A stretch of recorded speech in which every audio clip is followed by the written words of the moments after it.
Hello guys, চলে এসেছি এবার খেলার খবর চ্যানেলে বিগ আপডেট নিয়ে। তো চলো বন্ধুরা, খুব গুরুত্বপূর্ণ আপডেট নিয়ে চলে এসেছি। ফুল ভিডিওটা দেখতে থাকো, স্কিপ করবে না। স্কিপ করলে কিন্তু ভিডিওর মধ্যে অনেক কিছু মিস করবে। এবং এই খেলার খবর চ্যানেলে যারা নতুন আছে অবশ্যই খেলার খবর চ্যানেলটা সাবস্ক্রাইব করে পাশে থাকো।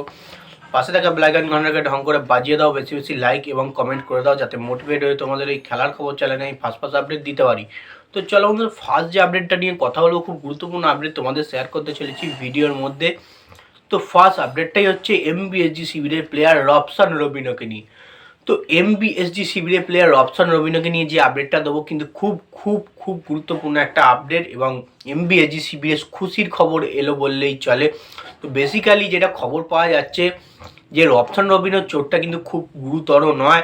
সে সেদিনকার জন্য শুধুমাত্র রিহ্যাব সেশন চালাচ্ছিল। এবার কিন্তু কোচ লোবেরা জানিয়েছেন কিছুদিন বাদ থেকে আবার তিনি বল পায়ে অনুশীলন শুরু করবেন। রবসনকে নিয়ে আমাদের চিন্তা ছিল, রবসনকে নিয়ে চিন্তা কাটলো, কারণ রবসন এমনই একটা মোহনবাগানের প্লেয়ার। সে প্রচুর পরিমাণে ডমিনেট করে খেলতে পারে, প্রচুর পরিমাণে বল পাসিং থেকে শুরু করে গোল করারও ক্ষমতা রাখে। তো সেক্ষেত্রে কিন্তু রবসন রবিনোর চোটটা আমরা খুব চিন্তায় ছিলাম। তো আশা করছি এবার খুশির খবর, রবসন রবিনোর চোট সারিয়ে মাঠে ফিরতে চলেছে। তো যাই হোক, এটাই হচ্ছে সবথেকে বড় খুশির খবর, সুখবর এলো যে রবসন রবিনো এখন পুরোপুরি সুস্থ, পুরোপুরি ম্যাচ খেলার জন্যে। তো যাই হোক, নেক্সট যে আপডেটটা নিয়ে এবার কথা বলবো, খুব গুরুত্বপূর্ণ আপডেট তোমাদের শেয়ার করতে চলেছি। সেটা হচ্ছে এমবিএসজি শিবিরের প্লেয়ার আপুইয়া লালতেকে নিয়ে। এমবিএসজি শিবিরের প্লেয়ার আপুইয়া লালতে কিন্তু একটা বড় পুরস্কার পেল এমবিএসজি শিবির থেকে। তো সেদিনকে কিন্তু প্রচুর পরিমাণে হার্ড ওয়ার্ক নিয়ে দুর্দান্ত পারফরমেন্স করেছে, দুর্দান্ত কিন্তু স্কিল দেখিয়েছে এমবিএসজি শিবিরের প্লেয়ার আপুইয়া লালতে। তো সেক্ষেত্রে এমবিএসজি শিবির থেকে তোমরা নিশ্চয়ই যেন পুরস্কার দেওয়া হয়, সেটা আপুইয়া লালতেকে দেওয়া হয়েছে।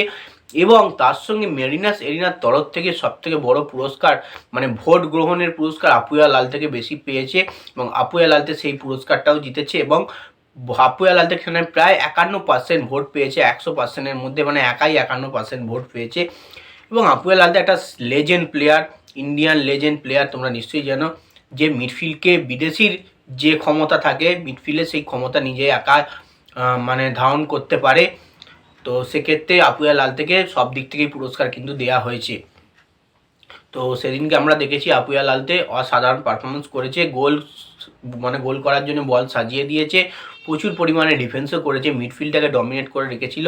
তার সঙ্গে রবসন রবিনো অবশ্যই ছিল, রবসন রবিনো দুর্দান্ত স্কিল দেখিয়েছে, এবং আপুইয়া লালতেও কিন্তু সেই স্কিলে জাদু দেখিয়েছে।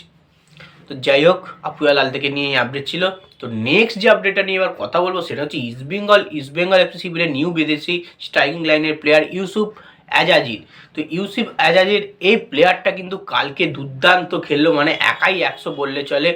সেখানে কালকে তোমরা নিশ্চয়ই জানো ইস্টবেঙ্গলের সঙ্গে নর্থ ইস্টের খেলা ছিল। ইস্টবেঙ্গলের প্রথম ম্যাচ এবং নর্থ ইস্টেরও প্রথম ম্যাচ।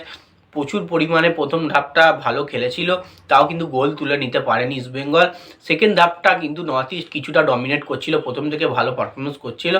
তারপরে কিন্তু এই ইউসুফ অ্যাজাজির কিন্তু গোল করে দলকে এগিয়ে দেয়। তারপরে কিন্তু আবারও একটি গোল করে এবং দুটি গোল করে, এবং লাস্টে একটি গোল করে মিগুয়েল। মোট 3-0 গোলে কালকে ইস্টবেঙ্গল জিতেছে, তার মধ্যে দুটি গোল ইউসুফ করেছে।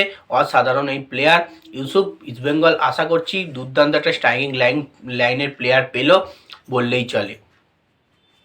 এ হচ্ছে একাই 100 প্লেয়ার। তো যাই হোক, নেক্সট যে আপডেটটা নিয়ে কথা বলবো, খুব গুরুত্বপূর্ণ আপডেট।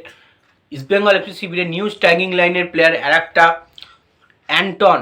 এই অ্যান্টন কিন্তু কলকাতায় আসতে চলেছে বুধবার, আজ কাল সোমবার ছিল, কাল কিন্তু তিনি ভিসা পেয়েছেন, আজ চাপবেন, এবং বুধবার কাল কিন্তু রাত্রে কিন্তু কলকাতায় নেমে পড়বেন, যেটা খবর সূত্রে জানা যাচ্ছে। এবং নেক্সট ম্যাচ থেকে কিন্তু এই অ্যান্টনকে তোমরা খেলতে দেখতে পাবে। 25 বছর বয়সী অসাধারণ প্লেয়ার, স্ট্রাইকিং লাইনের গোল করার ক্ষমতা রাখে, প্রচুর পরিমাণে ম্যাচেস খেলেছে এই অ্যান্টন। তো তাই হোক, দেখা যাক ইস্টবেঙ্গল এফসি শিবিরে হয়ে কতটা, ইস্টবেঙ্গলের জার্সি গায়ে কতটা ভালো পারফরমেন্স করে এই অ্যান্টন কলকাতায় এসে। তো যাই হোক, এই আপডেট ছিল। ভিডিওটা যদি ভালো লেগে থাকে লাইক, কমেন্ট, শেয়ার, সাবস্ক্রাইব করে পাশে থাকা। চলো বন্ধুরা, বাই।